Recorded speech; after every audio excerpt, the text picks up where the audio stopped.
আমরা যারা daily blog বানাই বা ডেলি লাইফস্টাইলের উপরে ভিডিও বানাই তারা কিন্তু সমস্ত কাজকর্ম সমস্ত কিছু আমরা শেয়ার করি, বাট যে দুটো খুবই গুরুত্বপূর্ণ আমাদের কাছে সেই দুটো কাজ কিন্তু আমরা সচরাচর শেয়ার তো করিই না।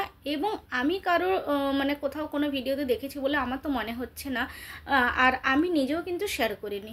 কিন্তু সেই দুটো কাজ ভীষণ ভীষণ গুরুত্বপূর্ণ। আমাদের দিন শুরু হয় একদম সকাল থেকে, 6টা তো বাজেইনি, তার আগেই আমার কাজকর্ম শুরু হয়ে গেছে। এবার একদিকে রুটি করছি, একদিকে সবজি বসিয়েছি, মানে ভিন্ডি বা ঢ্যাঁড়সের তরকারি করছি। আর ঢ্যাঁড়সের তরকারি আজকে একটু অন্যরকমভাবে করছি, অন্যান্য দিন ভাজা করি, ঝাল করি, ঝোল করি, যাই হোক আজকে একটু আলাদা করে করছি, বেশ অনেক সময় খেতে ইচ্ছে করে। আর যে দুটো কাজের কথা বলছিলাম সেটা পরে ভেবে দেখলাম দুটো নয়, তিনটে কাজ আমরা ডেলি করি, এবং আমরা অনেকেই ডেলি করি, এবং আমাদের সেটা সবথেকে বড় কথা আমাদের কাছে খুব গুরুত্বপূর্ণ। আমি ভিন্ডির তরকারিটা হয়ে যাওয়ার পরে উপরে থেকে কাঁচা পেঁয়াজ ডুমো ডুমো করে আর টমেটো দিয়ে দিলাম। এটা একটু যেহেতু বললাম একটু আলাদাভাবে বানাবো, সেই জন্যই আমি মানে তরকারিটা হয়ে গেছে তারপরে আমি উপর থেকে দিয়ে দিলাম। আর রুটি যেহেতু ডিউটি নিয়ে যাবে হাজব্যান্ড, ডিউটিতে যাবে, টিফিনে নিয়ে যাবে, তাই আমি ফয়েল পেপারে রুটিটাকে দিয়ে দেবো। আর অবশ্যই একটু ঘি লাগিয়ে দিলে রুটিটা অনেকক্ষণ থাকবে, তো মানে সেই দুপুরবেলা দুটোর দিকে খাবে, ততক্ষণে রুটিটা অনেক সময় শুকনো হয়ে যায়, সেই জন্য আমি সবসময় রুটিতে ঘি লাগিয়ে দিই। আর 5 পিস রুটি নিয়ে যাই, তোমাদের সাথে শেয়ার করে নিচ্ছি। এই যে দুটো লাগিয়ে দিয়েছি আর দুটো লাগাচ্ছি, আর একটা তো 5 পিস রুটি ও টিফিনে নিয়ে মানে লাঞ্চের জন্য নিয়ে যায়, আজকে তোমাদের সেটাও শেয়ার করে নিলাম। আর এদিকে তরকারিও হচ্ছে, ধ্যান রাখতে হচ্ছে, এদিকে রুটি হচ্ছে সেটা না জ্বলে যায় সেদিকেও ধ্যান রাখতে হচ্ছে, তারপরে তো চা বানাবো, সমস্ত কিছু কাজকর্ম আমরা সমস্ত কিছু শেয়ার করি। বাট ওই 3টে কাজ কিন্তু যেটা আমাদের কাছে খুবই গুরুত্বপূর্ণ সেই 3টে কাজ আমরা কখনো শেয়ার করি না। কিন্তু আমি আজকে ভেবে দেখলাম যে তোমাদের সাথে আজকে আমি ওই কাজগুলোই শেয়ার করব যেটা আমরা মানে গুরুত্বপূর্ণ বলে তো মানি কিন্তু শেয়ার করতে চাই না। তো যাই হোক আজকে তো শেয়ার করবো। এই রুটিটা যাই হোক ফুলেছে, ভালোই ফুলে গেছে রুটিটা। এবার তারপরে তো বাড়ির কাজকর্ম তো আছে, সকাল থেকে মেশিনের মতন চলতে থাকে। তাও অনেকে বলে বাড়িতে কি কাজ, কিসের কাজকর্ম, রান্নাবান্না খাওয়া দাওয়া ছাড়া তো আর কোনো কাজ নেই, কিন্তু না, আমাদের কাছে অনেক কাজকর্ম থাকে। চা বানাবো বলে দুধটাকে বার করলাম। এবার মোটামুটি হাজব্যান্ড তো টিফিন খেয়েছে, এবং কিছু টিফিন মানে লাঞ্চের জন্য নিয়েও চলে গেছে, আমাদের চা খাওয়াও হয়ে গেছে। তারপরে ভাবলাম যে একটু পরিষ্কার করে দিই। যে যত বলুক যে আমাদের রান্নাবান্না খাওয়া দাওয়া ছাড়া আর কোনো কাজ নেই, কিন্তু আমাদের কাছে অনেক কাজকর্মই থাকে। তো এবার জলখাবার খেতে বসছি, কলা, ভিন্ডির তরকারি, আর তার সাথে 1.5খানা রুটি নিয়েছি। এবার একটা গুরুত্বপূর্ণ কাজ তোমাদের সাথে এখন শেয়ার করে নিই, যেটা হচ্ছে যে আমরা খেতে বসেছি, তাও কিন্তু আমি এই টাইমটা নষ্ট করতে চাই না। তো খেতে বসেই খেতে বসে আমি ভাবলাম যে এই টাইমে আর তো কোনো কাজ করবো না, কারণ এখন বসে খাবো, তো সেই টাইমটা আমি ফোনে কথা বলে নিই। দেখো আমাদের যারা নিজেদের লোক আছে তাদেরকে তো ডেলি মা বাবা ভাই বোন সব অনেকেই আছে যাদের সাথে কিন্তু ডেলি কেমন আছে, কেমন আমি আছিস, ওরা কেমন আছে, তো এই খবর নেওয়াটা কিন্তু আমাদের কাছে খুবই একটা গুরুত্বপূর্ণ কাজ। আর সেটা যতই আমরা যে কাজই করি না কেন এই কাজটা কিন্তু আমাদেরকে ডেলি করাটা উচিত। তো এই কাজটা আমরা কখনো শেয়ার করি না, তো সেই জন্য ভাবলাম যে আজকে তোমাদের সাথে একটু শেয়ার করে নিই। চলো বাকিটা শেয়ার করছি। আর আমি কিন্তু বাড়িতে বাংলা ভাষায় কথা বলি না, কি ভাষায় কথা বলি শুনে না। আচ্ছা ঠিক আছে। আমি भी बाबा साथे भी कथा হয়নি, সকাল পর্যন্ত ডাক্তারকে যাইছি যখন বলে মা বলে আমি বলে কথা কইলি কি কইছি বলে শুনলে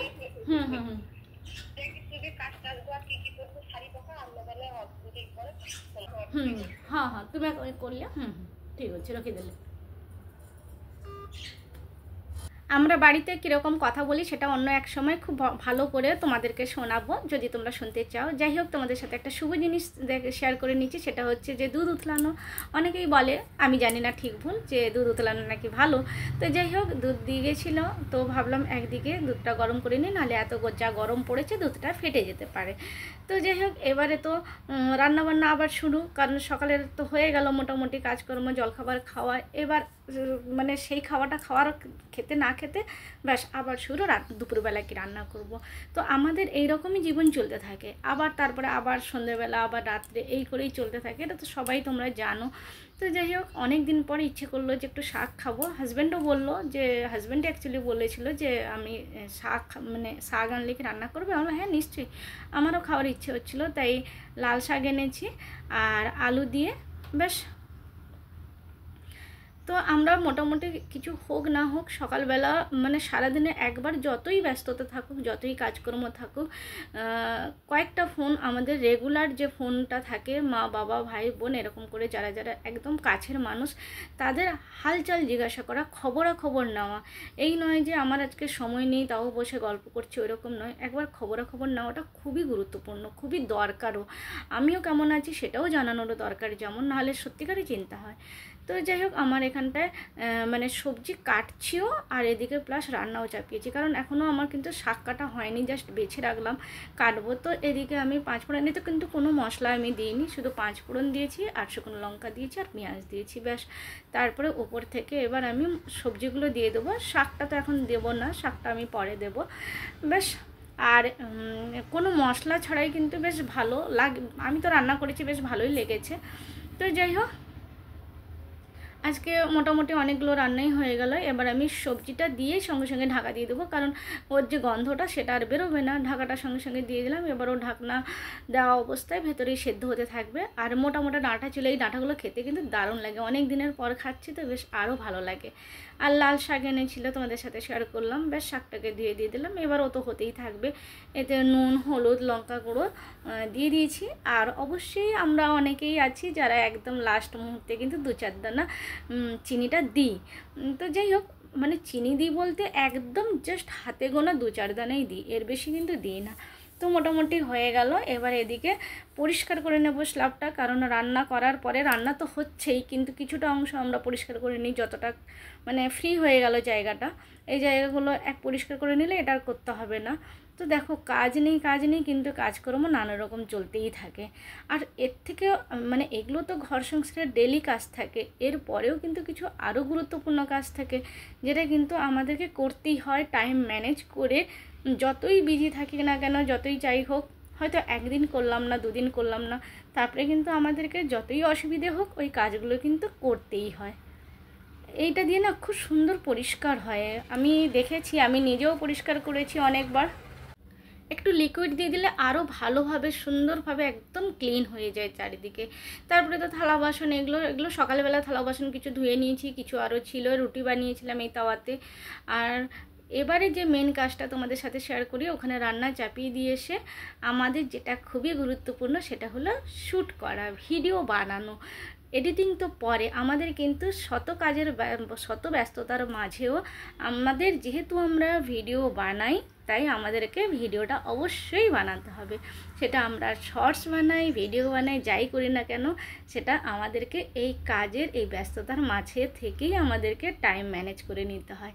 আর এটা আমি কারোর কাছে শেয়ার কেউ করেছে বলে আমার তো চোখে পড়েনি, তাই ভাবলাম আমি তোমাদের সাথে একটু শেয়ার করে নিই। আমরা ডেলি ব্লগ বানাই ঠিকই, ডেলি এক গাদা কাজ থাকে, যতই কাজ থাকুক না কেন, তার ভেতর থেকে আমাদেরকে টাইম ম্যানেজ করে ভিডিও বানানো, ভিডিও এডিটিং করা আর ফোনে কথা বলা, এই 3টে কিন্তু আমাদের কাছে ভীষণ ভীষণ ভীষণ গুরুত্বপূর্ণ, সেটা আমার মনে হয়। তো যাই হোক, ভিডিও তো বানিয়ে নিয়েছি, মাঝখানে একবার করে দৌড়ে যাচ্ছি ওখানে রান্না হলো কি না দেখতে। তো যাই হোক, ভিডিও বানিয়ে নিয়ে এবার বসলাম সেটাকে এডিটিং করতে। এত তাড়াতাড়ি তো এডিটিং হয় না, তাও যতটা সম্ভব চেষ্টা করা যে না একটু এডিটিং করে নিই, কারণ এরপরেও আরও অনেক কাজ থাকে, অনেক কিছু বাইরের কাজকর্ম থাকে, আমাদেরকে দৌড়াতে হয়। তো সেটা আর আজকে আমি শেয়ার করছি না, কারণ অনেক ভিডিওটা লেন্দি হয়ে যাবে, তো তাই আমি আর বেশি শেয়ার করছি না। কিন্তু মাঝখানে আরও অনেক কিছু কাজ থাকে, এই যে এডিটিং করছিলাম সেটাই তোমাদের সাথে একটু শেয়ার করে নিলাম। বাজারে যাওয়া থাকে, অনেক কিছু বাইরে প্রত্যেকেরই থাকে। তো যাই হোক, আমার এই সব করতে করতে এডিটিং আমি পুরো ঘেমেও গেছি, কারণ এদিক ওদিক দৌড়াতেও হচ্ছে। তো কাজকর্ম করতে, এডিটিং করতে করতে তারপরে দেখলাম যে আমার এখানে চচ্চড়িটা হয়ে এসছে, এবার নামিয়ে দেবো। তো বেশ বিনা মশলাতে।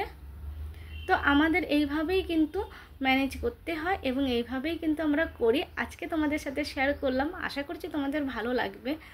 তো যাই হোক, আমার চচ্চড়ি তো হয়ে গেল। এবারে মাছের ঝোল বানাবো, একদম কালো জিরে দিয়ে হালকা ঝোল করছি। আদা পেঁয়াজ রসুন টমেটো একসাথে বেটে নিয়েছি, আর কালো জিরে ফোড়ন দিয়ে বেশ ভালোই লাগে। আর ঢ্যাঁড়সের তরকারি আমি রুটিতে তো খাওয়া হয়েছে, একটুখানি বাকি থেকে গেছে, বেঁচে গেছে। তো উপর থেকে দেখো পেঁয়াজটা দিয়ে দিলে না বেশ ভালো লাগে, উপর থেকে পেঁয়াজ দেওয়ার পর সুন্দর লাগছিলো খেতেও। তো শাকের চচ্চড়ি, ভিন্ডির তরকারি, আর তার সাথে মাছটাকে ভেজে রেখেছি। এবারে ঝোল বানালে ঝোলের মধ্যে দিয়ে দেব। তো ব্যাস ঝোলটা একটু কমবে, মানে এখন জাস্ট জলটা দিলাম, তো জলটা মরবে, তারপরে আমি মাছগুলো, ভেজে রাখা মাছগুলো দিয়ে দিলাম। আর সত্যি কথা বলতে কি, ধনেপাতা দিতে আমি ভুলে গেছি, আমি ভেবেই রেখেছিলাম ধনেপাতা দেবো। আর তেলাপিয়া মাছ না, এটা হচ্ছে বড় তেলাপিয়া মাছ, আর বড় তেলাপিয়া মাছের কাঁটাটা কম থাকে। বাচ্চারা মানে আমার ছেলের জন্য বেশ ভালো, যে কোনো বাচ্চার জন্য ঠিক আছে, কাঁটা কম থাকলে বাচ্চারা খেতে ভালোবাসে। তো ব্যাস তারপরে তো আমরা খেতে বসে গেছি, একদম সাথে নিয়ে আবার কড়াইটা সাথে নিয়ে বসেছি। তো এই ঢ্যাঁড়সের তরকারি, শাকের তরকারি, মাছের ঝোল, জল সমস্ত কিছু নিয়ে বসে গেছি। তো ব্যাস বন্ধুরা, কেমন লাগলো বলো আমার আজকের এই ব্লগটি। যদি তোমাদের ভালো লাগে তাহলে লাইক কমেন্ট শেয়ার করে দিও। আবার আসবো নতুন একটা ব্লগ নিয়ে, ততক্ষণ দেখতে থাকো আমার ব্লগটি। Tata, bye bye, good afternoon.